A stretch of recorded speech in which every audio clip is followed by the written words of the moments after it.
in these later slides because we're going to hit it very hard in chapter 2, chapter 3, and chapter 4. Yes? We good? Perfect. I don't see a clicker. All right. So we understand that we're no longer talking about transverse axial tomography. What was tomography in the first place? This is where it all originated, and this is in generation 1, and we're going to get into the generations. But what was tomography? And I mentioned that earlier, very early in last class. It's the birth. You are on it, guy. Yes, slices. So before we actually had detectors in this machine and this spin and this pitch and this movement, it was really aligning the X-ray machine with the image receptor, going through a specific fulcrum or a specific depth in the body, and it blurred everything else outside of what was in the focal point. So you know when you align your central ray to the image receptor in a perpendicular fashion, that is a true anatomic state. What do I mean by that? When you align your central ray, here's your central ray, and here's your IR, and it's completely perpendicular. What does this anatomy do? What about this anatomy versus this anatomy and versus this part of the anatomy on the image plate? What's the difference between them? Think about it. Why do we aim at a specific part? It's attenuate. Okay, to attenuate, yes. We aim at a specific part. Why do we have central ray location for the neck here? Why do we have central ray location for the chest here? Why do we have a central ray location at the apex of the knee? Why do we have all those different things? Why do we have central ray specifics? Because, I know you're like, just tell me. I get it. This is true anatomic representation, meaning the physiology or whatever we are x-raying is at its truest purpose. Here we start to see foreshortening because the beam is fanning or elongation. So that is that is considered distortion. But in the center, there is less distortion. It is a true depiction of what that anatomy is. So tomography, when you align an x-ray machine, right, here's the x-ray machine and the image receptor, as it was moving in the direction where the IR would go this way and the x-ray machine would go this way, but they would keep, as they move, that constant centering. Okay? And I have some video. You don't have to watch my wonderful amazement of drawing, but when we think about tomography at the beginning stages, that was the birth of what CT could possibly do, and it just kept getting better and bigger and more at advance as we kept going. So, we talked about the basic principles. Again, the symbols that you see right here, that's radiation. So when you see something in a wave form, that is indicative of saying, okay, there is some type of energy in the form of photon, right? We know that we must be aiming X-ray at an image receptor here.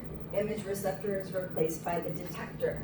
So we're not talking about image receptors, we're talking detectors. Detectors behave the way that the image receptors behave in static X-ray.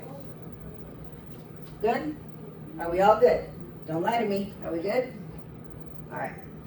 Okay. So back in the 1960s, I'm not too concerned with dates. You will be very much aware of the different types of generations and when that happens. So the basic overview of X-ray is going to say the who, the when, the how, right? And then what happens as it continues to move. So generation evolves, generation evolves, generation evolves, and now we're on number 5. Okay? Doesn't necessarily say we use number 5 today, but we are up to 5 different generations. Again, you talked about the 3 steps. Image display is not something that we're really going to focus on today. And towards the end of this session, you're going to really have a better understanding of data acquisition. Again, we're going to get into the meat and details for chapter 2. We're going to spend some time talking about the anode and the cathode and the image reconstruction, which is can only be possible by what again? whose contribution made this part of CT possible? Very good. All right. So data acquisition basically says what? We have to have energy X-ray captured by what? What captures energy from X-rays? The detectors. So this is just as common. You're getting it and you're like, okay, detectors capture X-rays, right? So eventually I'll say, okay, well, a detectors converts X-ray into an electrical signal. We're going to talk about the PMT, the photomultiplier tube, which is what really starts to transfer light energy or quanta energy, X-ray, into electrical energy. Okay, and we'll get into the specifics on that. Now, the areas captured in blue, what would we consider that? You're looking at the anatomy, you're like, that's a high abdomen. Looks like a cross-lateral abdomen, right? Yes? Would you say that's an abdomen? Or a lower chest? Do we see the lungs right here? Do we see the pelvis? Okay. Everything that's highlighted in blue is going to be your scanning. Now remember when I said to you that data is only collected where you aim. You're not going to be able to reconstruct a face if it's not within your scan. So it's like basically saying whatever's in your scan field is in your collimated field. When you are taking an X-ray, you collimate to the area that you want to capture. You center to the area that you want to capture, correct? Yes? No? Possibly? Where do you aim for a chest? T7. T7. Where do you collimate to? It should be programmed in you. Where do you stop collimating to? 2 inches above the shoulder. 2 inches above the shoulders. Thank you. That's didactic. Those were words that you read in a book. I'm looking at the transformation of my text to go right here. Where the words are no longer there, you're like, did you guys just watch yourselves do that? Yeah. You literally just did that. I don't know what y'all are. I'm looking at you, I'm like, where do you collimate to?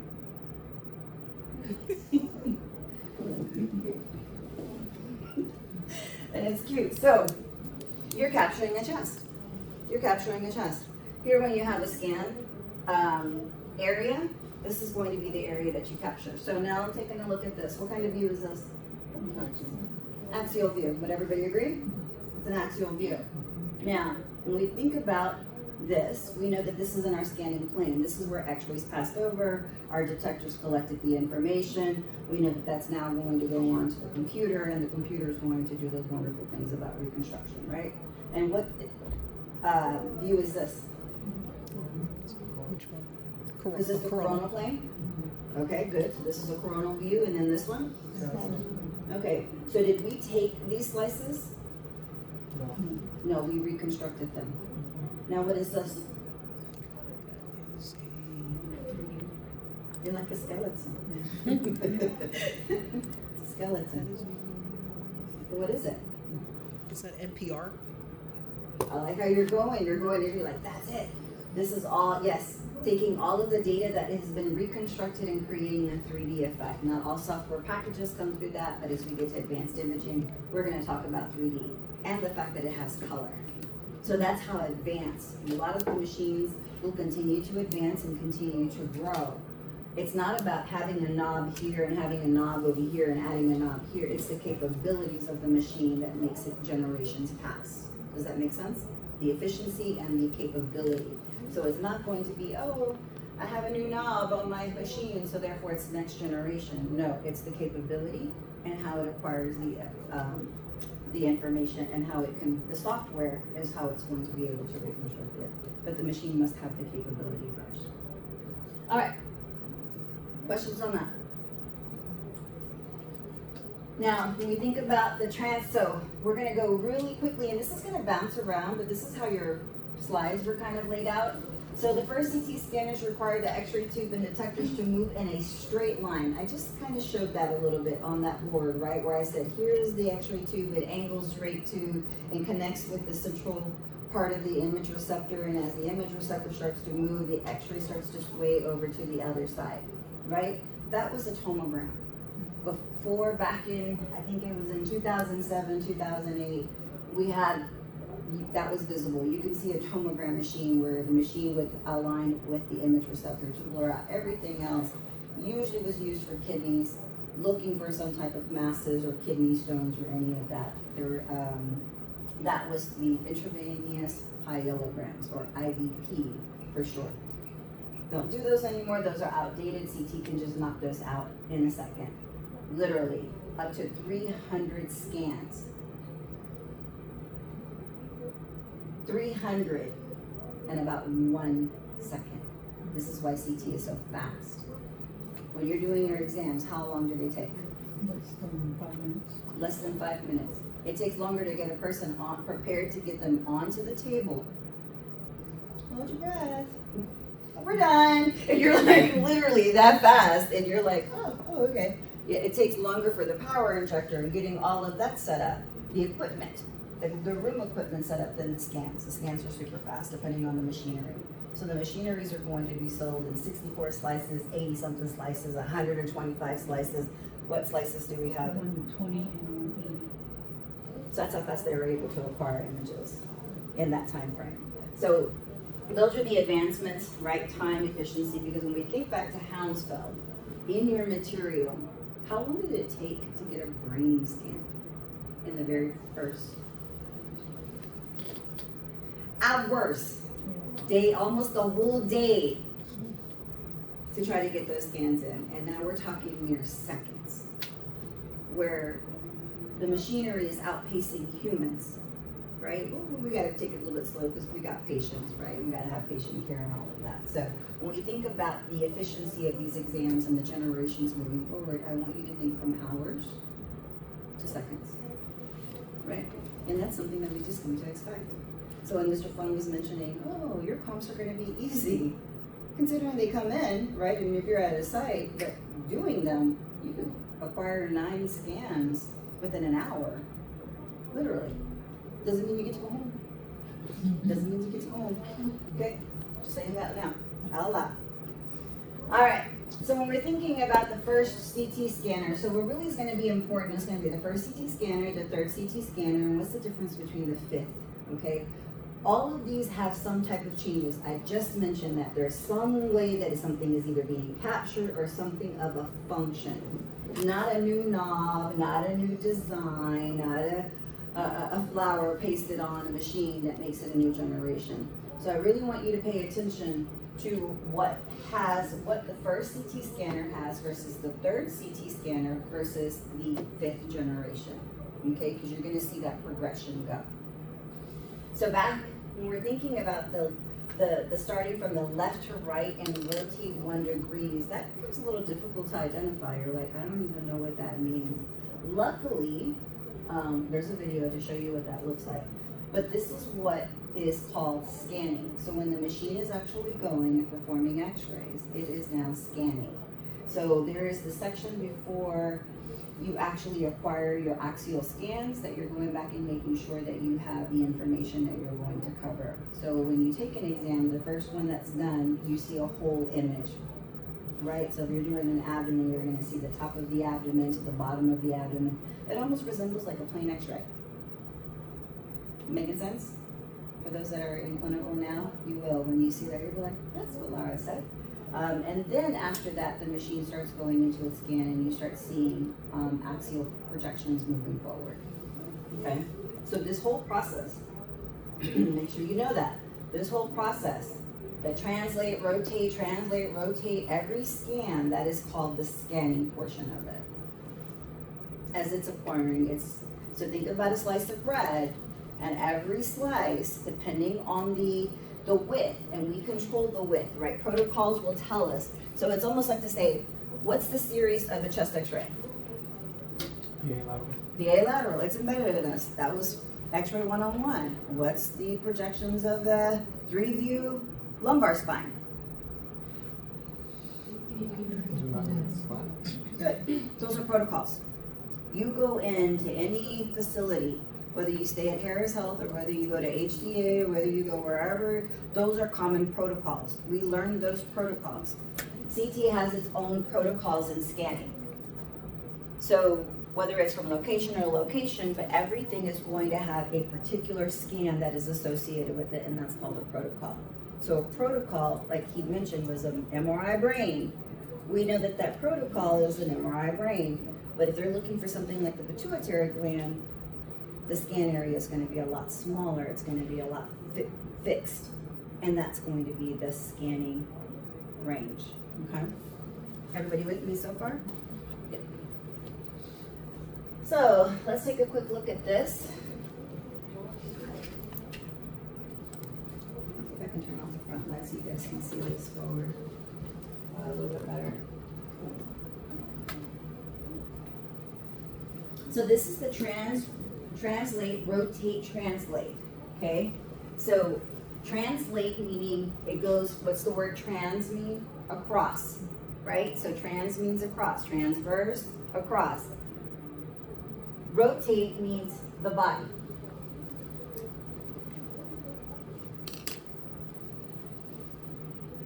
That's how the first generation CT worked. Here's the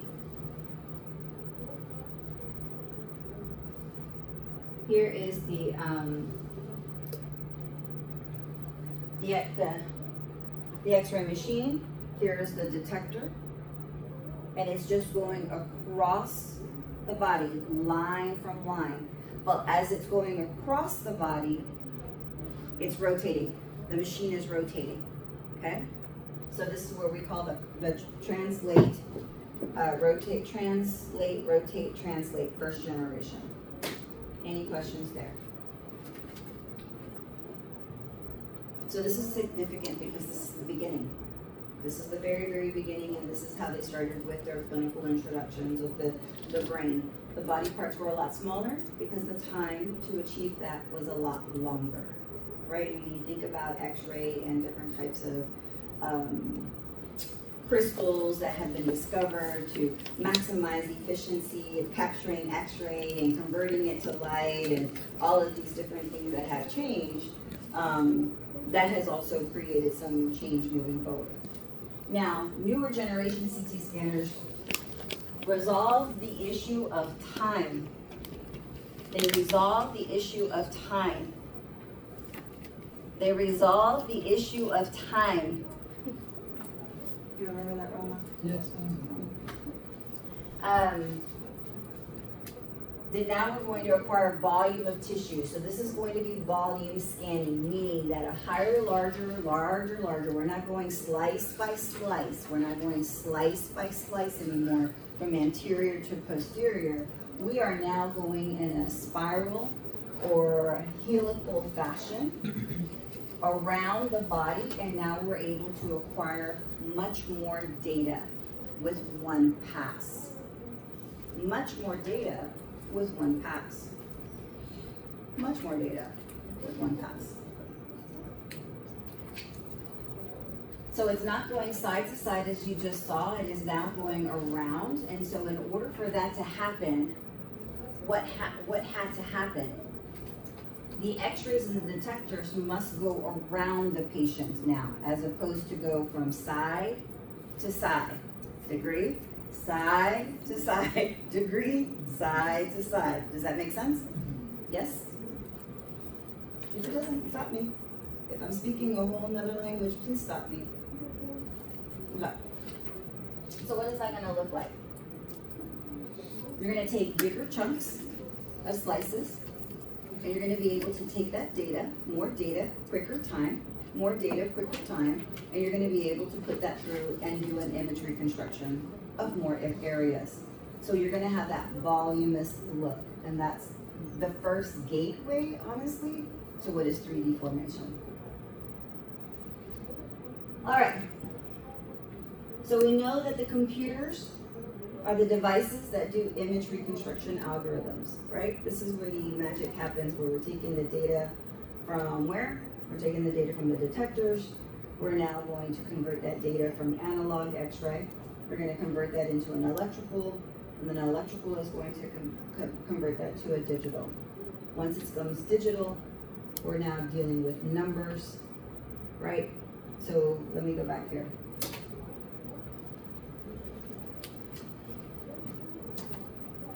When we think of an X-ray, we're thinking of waves, right?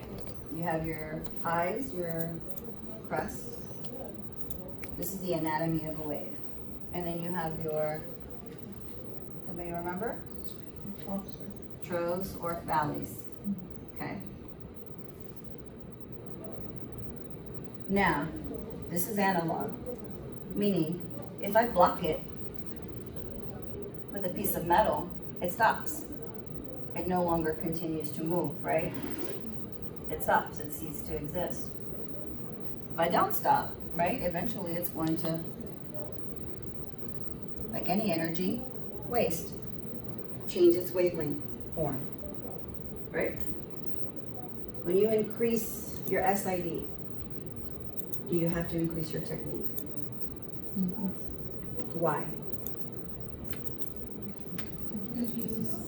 Energy. It travels further, has more time to go that way, has more time. It loses a lot of its energy in the travel. So if the energy is released from the X-ray machine started out here, but the longer it traveled, it started to change its shape or its energy level, right? Because this is indicative of its energy level. The longer the distance, the more interruption of this energy. In CT machines, everything is a fixed distance. So we've eliminated all of this by keeping the distance set. X-ray to detectors. Great. So we keep this, all right? Everybody's good with the anatomy of a wave? Yep, crest, valleys, troghs. Now, this is analog, meaning anything can disrupt it. It is matter flowing through space. When it gets converted to an electrical signal, what does that look like? Very similar. Energy flowing through a circuit. When this eventually gets converted to digital, what is binary? What does binary mean? Does anybody remember binary? Ones and zeros. Ones and zeros, numbers. When I go back and I replicate this, what would this be identified? A valley, a crest. That's a number 1. Here would be a 0. This is a number 1. This is a 0, right? This is a crest. A valley. 1, 0. So if I went back and I replicated that energy, it would look like this. 1, 0.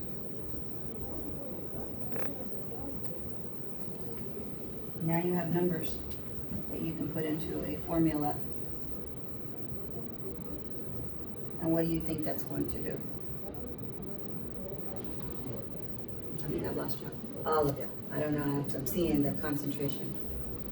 I just want to, we're going to get into this specifically, but this is where the energy is going to convert it, and this is how it goes. And then eventually it'll get reconstructed. Because what this is going to tell me, if the energy made it through, then this is going to have a specific color, density. This is going to replicate that density. Your blacks, your whites, your grays, your off grays, your off whites, all of those different things. So more fun to come. I won't spoil it. So now we're thinking about volume. We have an abdomen or some type of phantom here. And now we're thinking about all of these scans that we were able to capture. Volume, from anterior to posterior, from lateral to lateral, right?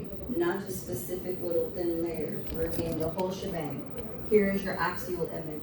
Now we can go back and reconstruct what we need to do. But what did we need to have in order to get this image? Where did we need to collimate to? Where did we need to aim to? Their region of interest. Okay. I'm gonna pause there. Ask your questions. Absorbing? Thumbs up? Okay. So when you think about the image display, you're like, oh, that's easy, it's just a monitor. You see it on your monitor, you can go back and you can take a look at your images and it's gonna tell you, oh, I scanned. Go back and open, not open your collimator, but go back and adjust your central ray plane and you can go ahead and complete that scan, right? But we just open it up from here to here and we'll get everything in the middle and it just depends on what the width is going to be, the centimeters or the millimeters. So when we think about image manipulation, which is after it's already on the monitor, now we're able to go back and manipulate it, set it, I want a coronal view. Most of the time the radiologist will already have this in the protocols. So what you'll see, and the reason why Mr. Bung says, oh, choose your locations, because over at OBJ, you have UT, over at Smith and Ben Taub, you have Baylor. Their protocols are going to be different. The radiologist, where we meet in the middle via the book, learned a certain way, and now we have to adapt to that way so that they're able to read the images that's familiar to them, right? So if you went off to work at MD Anderson and they only do, I don't know, a PA axial foot and a lateral, you're gonna be like, it's been a minute since I've done a PA axial foot. You know what I mean? Give me a second. Let me go back and look where that central ray is. And that's their protocol. You would have to get adjusted to that. That's not something that you would normally determine that. Does that make sense? All right, so in the image reformation, sagittal or coronal images, which we know are recreated from the axial, we are now able to do image smoothing. These are all of your different types of software packages. You've seen this in X-ray, when you're able to invert your lungs, right? If you do the invert feature, what happens? When you right click and you pick that tool, what happens to your chest X-ray if you invert? The colors change, right? We know that the lungs are black, right? And the bone is white. It will invert those colors. And basically, how does it do it? It just flips these numbers around. So it progresses, it shows you a different image. And that's all done by manipulating these numbers. But you have to get there first so that it can be manipulated. Okay? And then you're able to go back, depending on the software, again, is really the three-dimensional, which is everybody wants, right? They want to see it in 3D. Better images, right? I'm a fan of holograms. I can't wait till that becomes a little bit more readily available. I was hoping that would have been sooner than later, but whatever. That's fine. So, what view is this, Lexus? Axial. James, what view is this? Cool. All right, what view is this, Betsy? All right, what are we talking about over here? That is a 3D, isn't it? Beautiful color, making it look lifelike. And so we're now, when we think about the future, when you guys become the pioneers, like, what? You have to start off with axial? That's crazy. You just go straight to 3D. When we're thinking about that, you guys are going to be pioneers. Like, no, I remember when we had to do the axial first. It took us a whole second. God, now y'all are just doing it in milliseconds, you know? So it evolves, right? Like we were talking about the dark room. The dark room. I loved it. Image storage, again, we're still on chapter 1. This is overview. This is giving you a synopsis. So back in the day, there was magnetic tape. Everything was converted or stored there. Besides having large X-ray file rooms full of X-rays, CTs were stored on magnetic tapes and discs. Anything that's magnetic has the opportunity of being influenced with light sensitivity, temperature sensitivity, all of these other variables that could disturb the picture, right? So a lot of pictures weren't really clear, they were what they were, and you didn't have the software to enhance anything. Zoom, that was a magnifying glass. But now, obviously, we have more opportunities to manipulate the images how we want, upside down, rotate them, flip them, different colors. add, it just depends, sky's the limit, right, to creativity. Communication came much better, right? So now we're able to communicate between departments. So before, for old timers like me, we would have to run images over back to X-ray if we took them over there on film, go to the department, process them, and run them up. Portables. Somebody mentioned a printer. When you had to do duplicates, that's what they had a copier machine for X-rays. Bad. But one of the things is we would a little bit overexposed, so we didn't have to go create a copy. We would just expose to images. Bad, very bad. I'm glad they did away with film, so that wouldn't be a temptation. But most of the time, we spent a lot of time running our images back. But since we have the ability to now have computers make it easier, and they communicated with each other, and made digital imaging and communication, or DICOM, possible, and that's where the birth of PACS came from. Okay. I know a lot of this may be ringing a bell, or you're fishing it out back from your second semester of X-ray school, which was probably, for some of you, a year ago, 2 years ago, for some of us others, 5 years ago. Right? Right. Okay. Why do I like this image? Who can explain to me the whole entire process? I have confidence in you.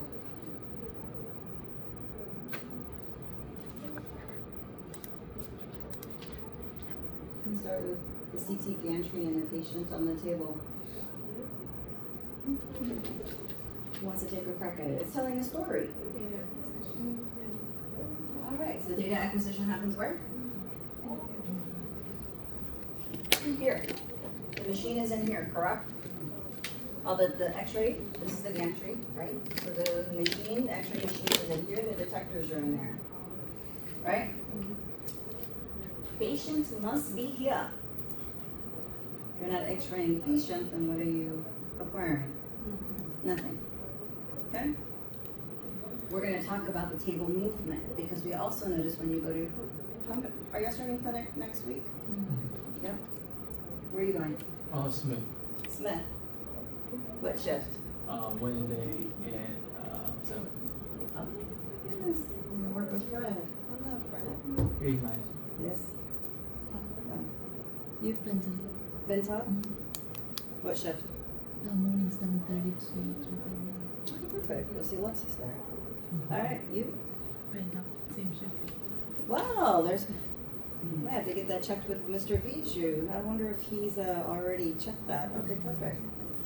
You? Fred. Day shift? Yes. Well, because they don't have nights. It's like this is going to have to be between that span of time. 4 hours, 8 hours? 8 hours. Really? Thursday. Okay. Thursdays? Oh, I guess that's the question I need to ask you. What day? For bedtime? Thursday. Thursday? Thursday. Huh. Yeah. I'll be happy to hear what Bijou has to say. I'll be like, what? She's looking at me. Oh, they're already training new people. That's what he told me. I was like, okay, so this is going to be very interesting, but we'll definitely, I'll check in with him just to make sure that he's not calling me on the side. But we'll definitely handle that. All right. So this is where the story starts. What does this mean? That's the house building? So the house fill units, okay, that's going to be the source of measurement, but we're talking about attenuation. What does that mean? What does attenuation mean? Go ahead, Sam. Nope. It pretty much means when the photons, I know you guys said it last week, when the photons pass through the body, it's going through the different densities, and so it's making that, contrast, show up on the image. As X-rays are passing through, my toes, passing through a leg, here's my knee. If X-rays are passing through here, right, we know that bone is going to be here. So we have all of these waves coming through. There's tissue here.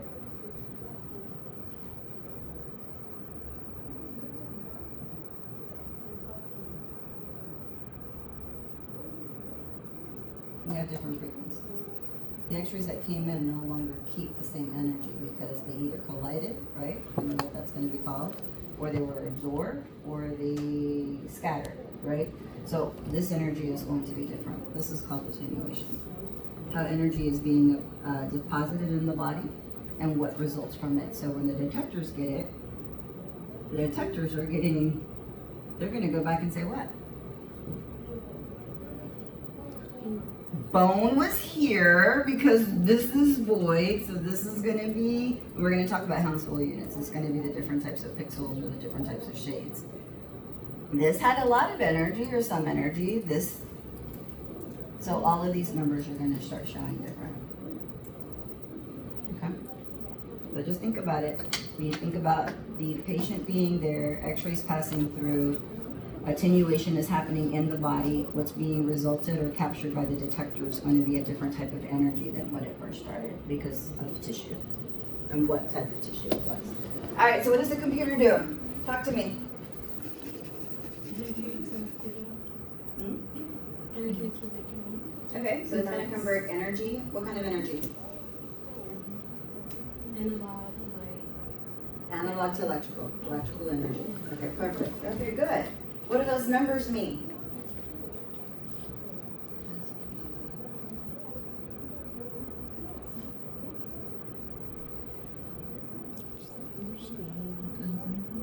What would those numbers possibly be? The values of the shades of gray. There you go. Perfect. Values of the shades of gray are what's going to eventually show this image. Then you have your image display. Here you have your electronic communication, which means what? I'm sorry. I was looking at That's okay. What does electronic communications mean?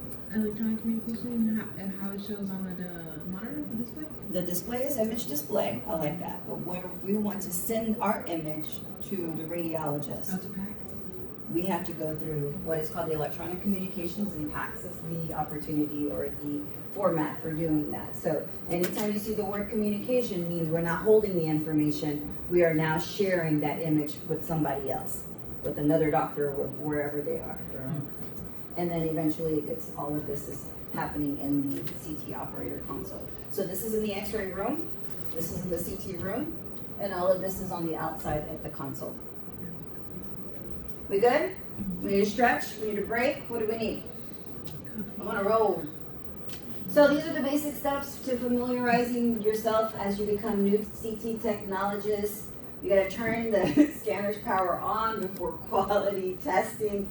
Every time we go into, before any exams, I know that we don't really do this in x-ray, we allow the tube to warm up, but we don't necessarily take images to see if it's producing, it depends on where you are. The sensitivity is what matters. But in CT, you are required to do testing every day, and this is why your quality check or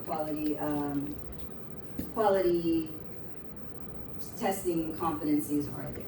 Okay. Place patients, so you do have to be there early to do that. So make sure that if you, for me, that was one of the last things that I was able to acquire. But make sure that you get your scheduling tested for that, or if you can come in early, or if they can hold it for you, depending on, so that you can do that testing. And sometimes you can just do it in the middle of the day. It's not covering anything, considering there's no patients. Place patient in the scanner opening, which is called the gantry. Using appropriate positioning, and we're going to talk about the parts of the machine a little bit later. This part is going to really come up first. Set technical factors, begin scanning. Attenuated x-ray beam is measured by the detectors. That is converted to attenuated data into electrical signals. I can't stress that enough. This is the process. What process is this? 1, 2, or 3?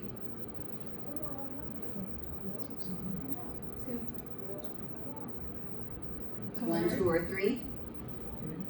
Is this 3? When I think about steps 1, 2, and 3, what is number 1? Data acquisition, right? What is number 2? That's the conversion of what to what, and it happens where? Okay, so electrical to digital. Where does that happen at? Computer. The attenuated data into electrical signals. What step am I in? Is it 2 or is it 1? Hold on to that question. Hold on to that question. The word is here. Electrical signal to digital happens in the computer. So pay attention to your words of where the conversions are. Okay? Electrical signals are converted into digital data for the computer. The computer performs image reconstruction process. And where do we view? What is step 3? What device do we view images on? Monitor. Perfect. All right. So really quickly, we're going to get into the generations. You can see the different types of generations. So what are the changes? This is where I really want you to pay attention. What are the changes here? So here in the first generation, we had a pencil beam. It was very straight, very long, right? Again, it was aimed perpendicular to a plate. The plate moved how? How did the plate move? Or the detector move? Side to side. What would I call that? Translate. And then it's like a 2-step. No? I'm going to keep swearing until you tell me. Translate. Rotate. Thank you. Thank you for indulging me. So this is what we're talking about. It was a very limited beam. In order to get volume, we didn't have that capability. It was very, very small. So it had to travel side to side. In the second generation, which we have identified as the B, we still have multiple but pencil beams. We're covering more area in a quicker amount of time because what was the biggest issue with the first generation? Time. How much time? Too much. That's an encompassing, I like it, may not be as a choice to select from. So how much time was that first image identified as taking? Hours. Almost a day, right? So that's a lot of time to acquire an image. So what they thought, well, let's put more of those x-rays in there and get more time. So this is where you see the multiple pencil beams, right? And so that wasn't as clear. It still had some time, right? It still had some limitations. And so then what happened? For the third generation, the third generations, we still had a beam, but now it fanned across detectors. And these detectors started to spin around the patient. The detector started to spin around the patient. So we have the x-ray spinning with the detectors. As now you can see, we had a limited amount of detectors, 1, 2, 3, 4. And the first generation, we had 1. And in the second generation, we had a few. Does everyone see the detectors depicted there? Now, what is the difference between the third generation and the fourth generation? We loaded this whole gantry with what? Detectors. Detectors. We loaded the whole gantry with detectors in generation 4. The whole gantry was loaded with detectors in generation 4. How many detectors did generation 2 have? Multiple. 2 for 2. How many did first generation have? Did first generation have a fan beam? What kind of beam did first generation have? Pencil. Very thin. When did the fan beam come into play? Third generation. When did the whole gantry of detectors come into play? Fourth generation. See, y'all already know your generations. That was that easy, wasn't it? Like, how am I going to remember all of these different generations? The detectors.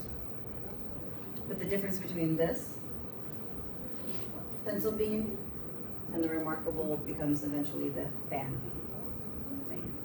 And that's going to be the different types of filters that we're going to identify that creates the fan beam. So it's the filters. What is a filter?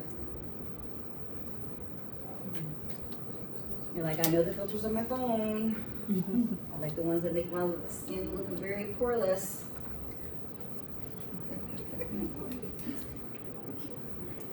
No?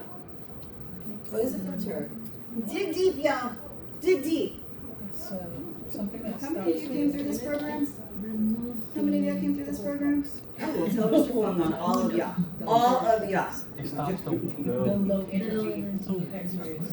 What? It's a Low energy. An X-ray, you material that learn is them, not- a material that is going to attenuate X-ray evenly, so when you have something that is going to burn out like the toes, right, you can place a whole wedge on them and it's gonna attenuate evenly, making the image much more smoother, much more, less dark, less light.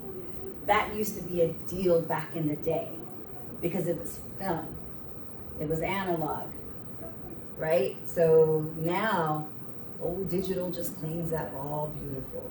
But in CT, in order to protect the patient, we also use various filters.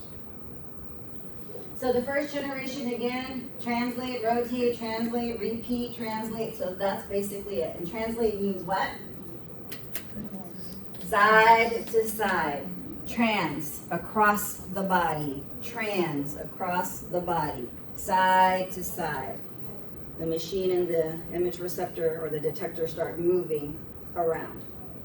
It takes a very long time. Did you see that? And especially if you're trying to get a whole abdomen. You're gonna be there a little bit longer than a second. And that's how it did. So if you can see, this is how it was able to capture from one side to the other. It really just kept going in that sequence. So again, the first generation is giving you a little bit picture, and and I'll go through these videos and we can take a small break. But that's basically it. The machine, the patient wouldn't rotate, but the machine and the image detector would rotate around him, so it was very painful. We say that painful. Back then it was like, oh, mesmerizing. Now, moving over to the next one. Now the second generation, what kind of detectors? How many detectors did it have? All right, so let's see what it looks like.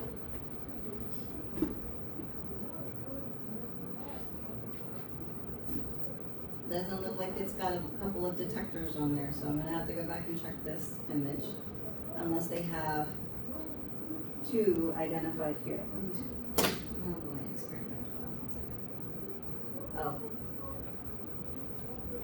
Look at the size.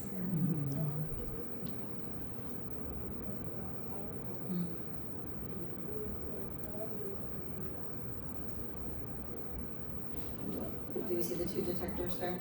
Okay, good.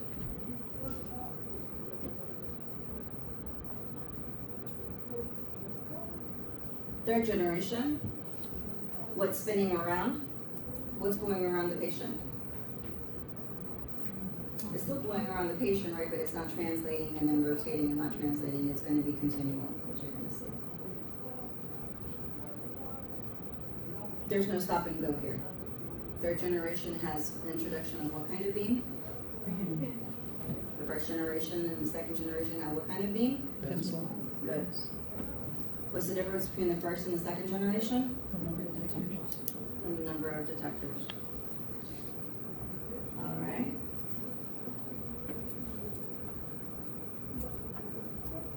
And then here we have the fourth generation.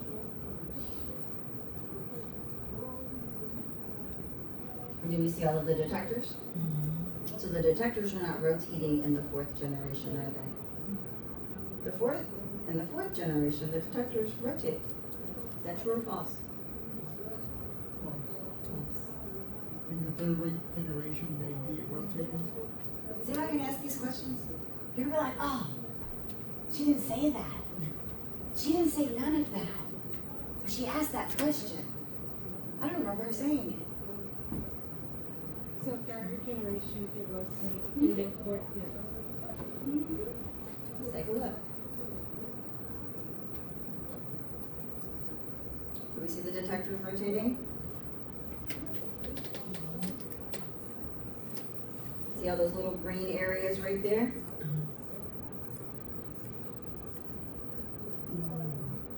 Is that a fan beam? Is it shaped like a fan beam? Yes. What was the purpose of the fan beam? What do we call covering more area? Volume statement? Huh? Volume? Very good. You guys are paying attention. I love it. I love it. All right, so the 5th generation is really going to be, I don't have a video for this one, but this is where you have the electronic beam CT scanner. The electronic beam CT scanner. So when we get to the physics about this, it's really going to be this electron gun and the electron beam scanner. I'm not quite sure of where we're using the electron beam, but I'm gonna find that information because I want to know. When I went through X-ray, which was just yesterday when I got my CT, we were not seeing these machines, so I haven't made a discovery yet as to where we are using this, but I have to know. But if you want to Google and find out and share, even better.